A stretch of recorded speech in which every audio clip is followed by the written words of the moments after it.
Hello students, welcome back to our channel. ఈ వీడియోలో నేను digital image and video processing important క్వశ్చన్స్ని explain చేస్తాను. అండ్ మనకి డిజిటల్ ఇమేజ్ వీడియో ప్రాసెసింగ్ అనేది very important subject E C బ్రాంచ్లో.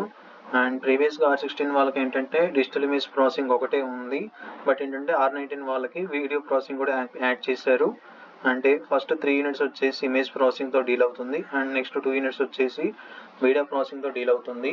అండ్ ఆల్సో మనకి డిఐవిపి అనేది చాలా ఇంపార్టెంట్ సబ్జెక్ట్స్. మనకి ఏంటంటే రియల్ టైంలో చాలా ఎక్కువగా యూస్ చేస్తూ ఉంటారు in so many scenarios. Like వేరే ఇమేజెస్ని ఎన్హాన్స్ చేసే విధానంలో కానీ, మనకి జనరల్గా ఇస్రో, నాసా వాళ్ళు కూడా మనకి image processing and video processing కూడా యూస్ చేస్తూ ఉంటారు. అండ్ మనకి ఎక్కువగా చూసుకుంటే సినిమాటోగ్రఫీ, లైక్ ఏదైనా మూవీస్లో కానీ యూస్ చేస్తారు. దాంతోపాటు ఫోటోషాప్స్లో యూస్ చేస్తారు ఇమేజ్ ప్రాసెసింగ్ని. అలాగే సో మెనీ ప్లేసెస్లో మనం డిజిటల్ ఇమేజ్ అండ్ వీడియో ప్రాసెసింగ్ని మనం యూస్ చేస్తూనే ఉంటాము. అండ్ నేను ఈ వీడియోలో మనకి 5 యూనిట్స్ నుంచి ఇంపార్టెంట్ క్వశ్చన్స్ ఏమేమి వస్తాయి వాటి గురించి నేను ఎక్స్ప్లెయిన్ చేస్తాను. And let start our class. And first యూనిట్లో వచ్చేసి మనకి సో మెనీ ఇంపార్టెంట్ టాపిక్స్ ఉన్నాయి, బట్ ఏంటంటే కొన్ని మేజర్గా ఎక్కువ అడుగుతున్న టాపిక్స్ నేను ఒకసారి మార్క్ చేస్తాను. అండ్ ఫస్ట్ వచ్చేసి ఏంటంటే elements of image processing system. మనకి ఏంటంటే ఈ టాపిక్ అనేది చాలా ఇంపార్టెంట్. మనకి డిజిటల్ ఇమేజ్ వీడియో ప్రాసెసింగ్లో ఉన్న ప్రతి టాపిక్ ఇంపార్టెంటే, బట్ ఏంటంటే కొన్ని టాపిక్స్ వచ్చేసి ఎక్కువసార్లు అడగనివి, కాబట్టి ఏంటంటే అవి నేను పక్కన పెట్టాను. ఇన్ కేస్ మీకు టైం ఉంటే కనుక అన్నీ ప్రిపేర్ అవ్వండి. ఇప్పుడు నేనేం చేస్తున్నానంటే ఏవైతే టాపిక్స్ చాలా ఇంపార్టెంటో అవన్నీ నేను ఒకసారి ఇక్కడ మెన్షన్ చేస్తాను. అండ్ నెక్స్ట్ వచ్చేసి ఏంటంటే ఇమేజ్ శాంప్లింగ్ అండ్ క్వాంటైజేషన్. రెగ్యులర్గా ఈ టాపిక్ వచ్చేసి డిజిటల్ ఇమేజ్ అండ్ వీడియో ప్రాసెసింగ్లోనే కాదు, ప్రతి టాపిక్ ప్రతి సబ్జెక్ట్లో చాలా ఎక్కువగా యూస్ చేస్తూ ఉంటారు. అండ్ మన డిజిటల్ కమ్యూనికేషన్లో కానీ, అనలాగ్ కమ్యూనికేషన్స్లో కానీ శాంప్లింగ్ అండ్ క్వాంటైజేషన్ టెక్నిక్స్ని యూస్ చేస్తూనే ఉంటారు. కాబట్టి ఏంటంటే ఈ టాపిక్ని మీరు కొంచెం ఎక్కువగా కాన్సన్ట్రేట్ చేయాలి. అండ్ తర్వాత వచ్చేసి ఇంకొక టాపిక్ వచ్చేసి KL transform and singular value decomposition. ఈ టాపిక్ అనేది మనకి ఎక్కువసార్లు వస్తూనే ఉంటుంది.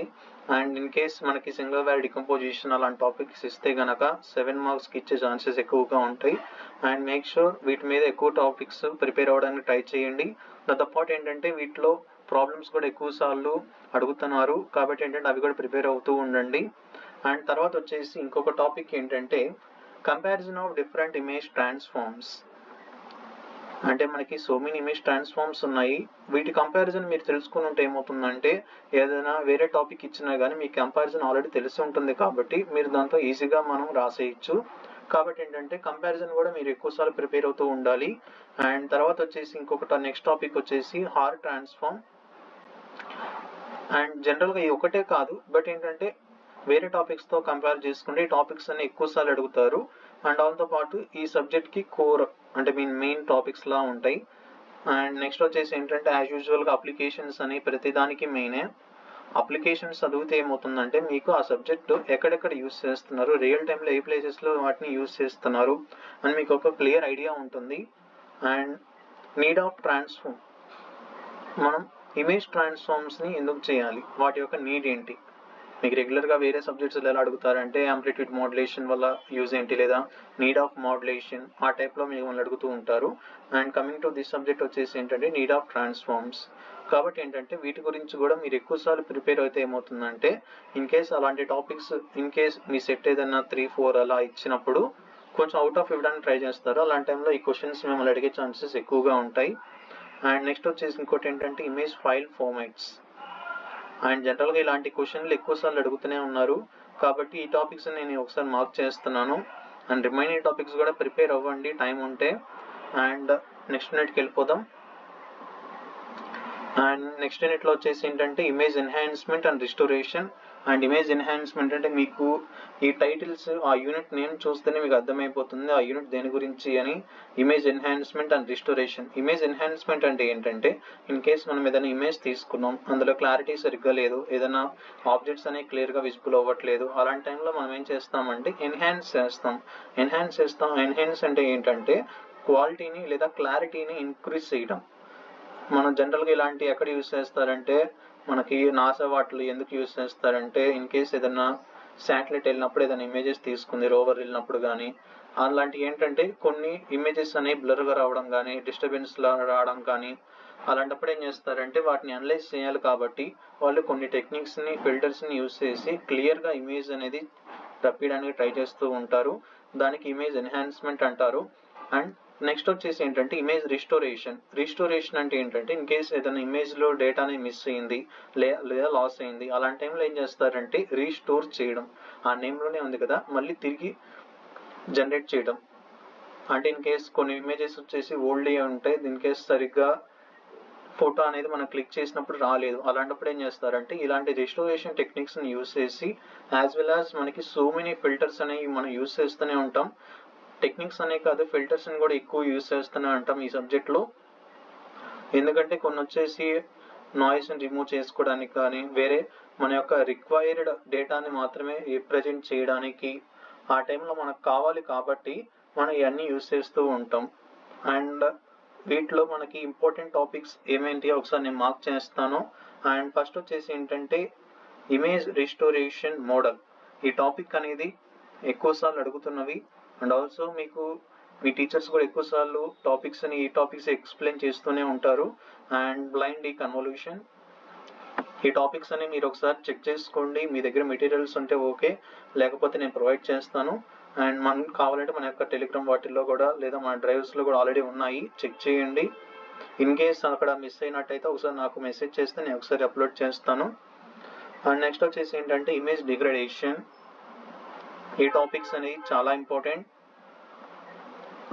ఈ యొక్క టాపిక్స్ అనే కాదు, డిజిటల్ ఇమేజ్ వీడియో ప్రాసెసింగ్లో ప్రతి టాపిక్ ఇంపార్టెంటే. అండ్ ఇన్ కేస్ ఏదైనా ఛాన్సెస్ ఉంటే వాటిలో ఎక్కువ అడిగేటట్టు ఛాన్సెస్ ఉన్నాయి. అండ్ నెక్స్ట్ టాపిక్ వచ్చేసి ఏంటి అంటే హిస్టోగ్రామ్ ప్రాసెసింగ్. అండ్ నెక్స్ట్ వచ్చేసి ఇమేజ్ స్మూత్నింగ్ ఉన్నాయి, ఇమేజ్ షార్ప్నింగ్. ఇలాంటి టాపిక్స్ అనేవి మీకు ఒకసారి మళ్ళీ చెక్ చేసుకుంటూ ఉండండి. And histogram processing. And next వచ్చేసి ఏంటంటే టైప్స్ ఆఫ్ ఇమేజ్ బ్లర్. మీరు ఇమేజ్ బ్లర్ అనేది కొన్నిసార్లు వినే ఉంటారు. అండ్ ఆల్సో వేరే వేరే సబ్జెక్ట్స్లో కూడా ఇమేజ్ బ్లర్ అని కొన్ని కాన్సెప్ట్స్ వస్తూ ఉంటాయి. అండ్ వేరే ఎంపీఎంసీ వాటిలో ఎలా ఉంటాయి అంటే మీన్ వేరే సబ్జెక్ట్స్లో సిగ్నల్ అనేది ఎక్కువ డిస్టెన్స్ ట్రావెల్ అవడం వల్ల వాటి యొక్క స్ట్రెంత్ తగ్గిపోవడం కానీ దాంట్లో నాయిస్ యాడ్ అవ్వడం కానీ ఆ విధంగా ఉంటుంది. అండ్ వీటిలో వచ్చేసి ఇమేజ్ బ్లర్స్ అని డిఫరెంట్ టాపిక్స్గా ఉంటాయి. అండ్ తర్వాత వచ్చేసి ఏంటంటే classification of image restoration techniques. అంటే ఎందుకంటే ఒకే టెక్నిక్ని మనం ఎక్కువసార్లు యూజ్ చేయం, ఒక్కొక్క టెక్నిక్ అనేది డిఫరెంట్ అవుట్పుట్స్ని జనరేట్ చేస్తూ ఉంటుంది కదా, లేదా కొన్ని టెక్నిక్స్లో మాత్రమే యాక్యురేట్ అవుట్పుట్ వస్తుంది. కాబట్టి ఏంటంటే మనం డిఫరెంట్ రిస్టోరేషన్ టెక్నిక్స్ని యూజ్ చేస్తూ ఉంటాము. కాబట్టి మీరు వాటి యొక్క క్లాసిఫికేషన్ని ప్రిపేర్ అవ్వండి. దానివల్ల ఏమవుతుందంటే ఇన్ కేస్ వాటిలో ఏదైనా ఒక టెక్నిక్ అనేది ఇండివిజువల్గా 7 మార్క్స్ కానీ వేరే క్వశ్చన్స్ కానీ ఇచ్చినప్పుడు ఏమవుతుందంటే మీకు ఈజీగా రాసుకోగలుగుతారు. అండ్ ఇంకోటి ఏంటంటే షార్పనింగ్ స్పెషల్ ఫిల్టర్స్. అండ్ ఇవి ఇన్ కేస్ టైం ఉంటే కనుక బేసిక్గా ఇమేజ్ ఎన్హాన్స్మెంట్ అంటే ఏంటి, ఇమేజ్ రిస్టోరేషన్ అంటే ఏంటి మీరు ఒకసారి తెలుసుకోండి. అండ్ నెక్స్ట్ యూనిట్కి వెళ్దాం. అండ్ నెక్స్ట్ యూనిట్ వచ్చేసి image segmentation and image compression. And మీకు రెగ్యులర్గా ఈ సబ్జెక్ట్ నేమ్స్తోనే తెలిసిపోతుంది అసలు ఆ ఇమేజ్ దేని గురించి డీల్ చేస్తుంది. కంప్రెషన్ అంటే మీకు రెగ్యులర్గా ఐడియా ఉంటుంది. కాబట్టి ఏంటంటే వాటి మీద అనలైజ్ చేసి క్వశ్చన్స్ని అడిగితే వాటిని విధంగా మార్చుకుని రాయండి. అంటే మీకు తెలిసిన విధంగా మార్చుకోండి. బట్ ఏంటంటే ఎగ్జామ్లో ఏ క్వశ్చన్ మాత్రం వదలొద్దు, ప్రతి క్వశ్చన్ అటెంప్ట్ చేయండి, అటెంప్ట్ చేసింది కరెక్ట్గా రాయండి. అటెంప్ట్ చేయడం ఒకటే కాదు, కరెక్ట్గా రాయడం కూడా తెలుసుకోండి. కరెక్ట్గా రాస్తే ఏమవుతుందంటే మీరు అటెంప్ట్ చేసిన దానికి ఒక వాల్యూ ఉంటుంది, లేకపోతే అటెంప్ట్ చేసినా కానీ మార్క్స్ లేకపోతే వాల్యూ ఉండదు. కాబట్టి కరెక్ట్గా అటెంప్ట్ చేస్తే మీకు మంచి స్కోర్ వచ్చే ఛాన్సెస్ ఉంటాయి. అండ్ దీంట్లో వచ్చేసి ఏంటంటే షెనన్ ఫెనో కోడింగ్, హఫ్మ్యాన్ కోడింగ్. ఈ టాపిక్స్ అని మీకు చాలా ఇంపార్టెంట్, మీకు ఎగ్జామ్లో ఎక్కువసార్లు రిపీట్ అవుతూ ఉంటాయి. దాంతోపాటు ఏంటంటే జేపీఈజీ స్టాండర్డ్స్, ఇలాంటివి వచ్చేసి బేసిక్గా నేర్చుకోవడానికి ట్రై చేయండి. అండ్ షెనన్ ఫెనో హఫ్మ్యాన్ కోడింగ్ వచ్చేసి ఇన్డెప్త్గా నేర్చుకోండి. అండ్ నెక్స్ట్ వచ్చేసి ఏంటంటే point and line and edge detection. ఈ టాపిక్స్ అనేవి మీకు బేసిక్గా తెలుసుకోవాలి. మీకు రెగ్యులర్గా పీపీటీస్ అలాంటివి రెగ్యులర్గా మీ క్లాసెస్ జరిగే టైంలో పీపీటీస్ వేస్తారు. బట్ ఏంటంటే మనకి ఇన్ కేస్ అర్థం కాకపోతే అప్పుడే మీరు టీచర్స్ని అడగాలి. ఇప్పుడు మనకి ఎగ్జామ్ ముందు ఇలాంటి టాపిక్స్ మీరు కొత్తగా ప్రిపేర్ అవ్వాలి అంటే మాత్రం డెఫినెట్లీ కష్టం అవుతుంది. ఎందుకంటే డిజిటల్ ఇమేజ్ వీడియో ప్రాసెసింగ్లో చాలా హాట్ టాపిక్స్ ఉంటాయి, మీరు వన్ డే నేర్చుకోవడం ఛాన్సెస్ ఉండవు. కాబట్టి ఏంటంటే మీరు క్లియర్గా నేర్చుకునే ఎగ్జామ్కి వెళ్ళండి. దాంతోపాటు ఏంటంటే ఇంకొక నెక్స్ట్ టాపిక్ వచ్చేసి ఎడ్జ్ బేస్డ్ సెగ్మెంటేషన్. వీటిలో ప్రతి వాటికి డయాగ్రామ్స్ అనేవి ఉంటాయి, కొన్నిటికి ఇంకా చాలా ఎక్కువ ఉంటాయి, కొన్నిటికి diagrammatic representation and graphical representation, దాంతోపాటు టేబులర్ రిప్రజెంటేషన్స్ చాలా ఉంటాయి. అండ్ నెక్స్ట్ వచ్చేసి ఏంటంటే need of image compression, and మనకి ఇంకా హఫ్ ట్రాన్స్ఫార్మ్స్ ఉన్నాయి. దాంతోపాటు ఏంటంటే edge based segmentations and so many topics అనేవి ఇంకా ఉన్నాయి. కాబట్టి ఏంటంటే వాటిని ఇంకా ప్రిపేర్ అవ్వడానికి ట్రై చేయండి. Classification of segmentation techniques. So ఇంకా టైం ఉంటే కనుక మీరు ఇంకా ప్రిపేర్ అవ్వండి. లైక్ రన్ లెంత్ కోడింగ్ అవ్వచ్చు, మళ్ళీ ప్రిడిక్టివ్ కోడింగ్, అలాంటి కొన్ని ఇంకా టాపిక్స్ ఉన్నాయి. అండ్ ఇవి కూడా ప్రిపేర్ అవ్వడానికి ట్రై చేయండి. And also clustering techniques. But ఏంటంటే మనకి డిజిటల్ ఇమేజ్ వీడియో ప్రాసెసింగ్లో ఎక్కువ టాపిక్స్ అనేవి ఇంపార్టెంట్. కొన్ని సబ్జెక్టులో ఏంటంటే తక్కువ ఇంపార్టెంట్ టాపిక్స్ ఉంటాయి, బట్ ఏంటంటే కంటెంట్ ఎక్కువ ఉంటాయి. బట్ దీంట్లో ఏంటంటే సబ్జెక్ట్ ఇంపార్టెంట్ టాపిక్స్ కూడా చాలా ఉంటాయి, బట్ మీరు కొంచెం వాటిని ఇండెప్త్గా అనలైజ్ చేస్తే మీకు ఈజీగా అర్థమైపోతుంది. And next unit 5 and unit 4 మీకు సింపుల్గా అయిపోతాయి, ఎందుకంటే అవి వీడియో ప్రాసెసింగ్, అవి లేటెస్ట్గా ఇంక్లూడ్ చేశారు R19లో. బట్ ఏంటంటే మీరు ఇన్ కేస్ స్టార్ట్ చేయాలి అనుకుంటే ఫస్ట్ యూనిట్ స్టార్ట్ చేయండి, తర్వాత 4th యూనిట్ అండ్ 5th యూనిట్గా స్టార్ట్ చేయండి. ఇన్ కేస్ టైం ఉంటే మాత్రమే 2-3 యూనిట్స్ని మీరు ఒకసారి టచ్ చేయాలి, లేకపోతే వాటి దగ్గర ఎక్కువ టైం అవుతూ ఉంటుంది. అండ్ మీరు యూనిట్ 5 దగ్గర సింపుల్గానే ఉంటుంది, యూనిట్ 4 కూడా ఇంకా సింపుల్గానే ఉంటుంది. అండ్ యూనిట్ 4లో వచ్చేసి శాంప్లింగ్ ఆఫ్ వీడియో సిగ్నల్స్ చెప్పాను కదా. యూనిట్ 4 అండ్ యూనిట్ 5 వచ్చేసి వీడియో ప్రాసెసింగ్, అంటే మీ దాంట్లో డిజిటల్ ఇమేజ్ వీడియో ప్రాసెసింగ్లో సెకండ్ పార్ట్ ఉంది కదా, 4-5 యూనిట్స్ అనేది దాంట్లో కవర్ చేస్తారు. అండ్ దీంట్లో వచ్చేసి sampling of video signals. And next వచ్చేసి ఏంటంటే 3D motion models, 3 dimension motion models. ఇవి ఇంపార్టెంట్ టాపిక్స్. మీరు ఒకసారి మీరు ప్రీవియస్ పేపర్లు కానీ లేదా డెమో క్వశ్చన్స్ కానీ లేదా రిపీటెడ్ క్వశ్చన్స్ అలా చెక్ చేసుకుంటే ఈ క్వశ్చన్లు మాత్రమే రిపీట్ అవుతూ ఉంటాయి. అండ్ నెక్స్ట్ వచ్చేసి ఏంటంటే మనకి analogue video digital video comparison నేర్చుకోండి. అంటే వీటి యొక్క బేసిక్ డిఫరెన్సెస్ ఉంటాయి కదా, ఎనలాగ్ వీడియో అంటే ఏంటి, ఏ ప్రాపర్టీస్ ఉంటాయి, దాంతోపాటు ఏ ఫీచర్స్ ఉంటాయి, డిజిటల్ వీడియో ఏంటి, వాటి యొక్క డిఫరెన్సెస్ ఏంటి ఒకసారి మీరు తెలుసుకోండి. అండ్ నెక్స్ట్ వచ్చేసి ఏంటి అంటే ఫోటోమెట్రిక్ ఇమేజ్ ఫార్మేషన్. ఈ టాపిక్స్ కూడా మీరు ప్రిపేర్ అవ్వాలి. అండ్ ఎక్కువ టాపిక్స్ ఉన్నాయనుకోవద్దు, బట్ ఏంటంటే ఆ టాపిక్స్ అనేవి మీకు చాలా యూస్ఫుల్ అవుతాయి తర్వాత ఇంటర్వ్యూస్లో అవ్వచ్చు, వేరే ప్లేసెస్లో అవ్వచ్చు. కాబట్టి ఏంటంటే మొత్తం ప్రిపేర్ అవ్వడానికి ట్రై చేయండి. అండ్ నెక్స్ట్ వచ్చేసి యూనిట్ 5కి వెళ్దాం. అండ్ యూనిట్ 5లో మోషన్ ఎస్టిమేషన్ మీద మొత్తం ఉంటాయి. అండ్ వీటిలో కూడా సింపుల్ టాపిక్స్ ఎక్కువ ఉంటాయి. అండ్ నెక్స్ట్ ఫస్ట్ వచ్చేసి ఏంటంటే బ్లాక్ మ్యాచింగ్ అల్గారిథం. ఈ టాపిక్ అనేది చాలా ఇంపార్టెంట్. అండ్ నెక్స్ట్ వచ్చేసి ఏంటంటే applications of motion estimation and video coding. కొన్నిసార్లు వచ్చేసి డైరెక్ట్ క్వశ్చన్ అడుగుతారు, డైరెక్ట్ క్వశ్చన్ అరౌండ్ 7 మార్క్స్కి డైరెక్ట్గా అడుగుతారు. అండ్ ఏ చేంజ్ ఉండదు, డైరెక్ట్గా application of motion estimation and video coding డైరెక్ట్గా అడిగేస్తారు. కాబట్టి ఏంటంటే ఇలాంటి డైరెక్ట్ క్వశ్చన్లు ఏంటంటే మీరు బాగా ప్రిపేర్ అయితే మరి ఇంకొకటి వేరే ప్రిపేర్ అవ్వాల్సిన అవసరం కూడా ఉండదు. అండ్ నెక్స్ట్ వచ్చేసి ఏంటంటే global motion estimation and region based motion estimation. ఈ టాపిక్స్కి ఇంకొంచెం ఎక్కువ టైం ఇవ్వండి. ఈ టాపిక్స్ అనేవి మెజర్గా అడుగుతారు, ఎందుకంటే మనకి యూనిట్ 5లో కూడా తక్కువే టాపిక్స్ ఉన్నాయి.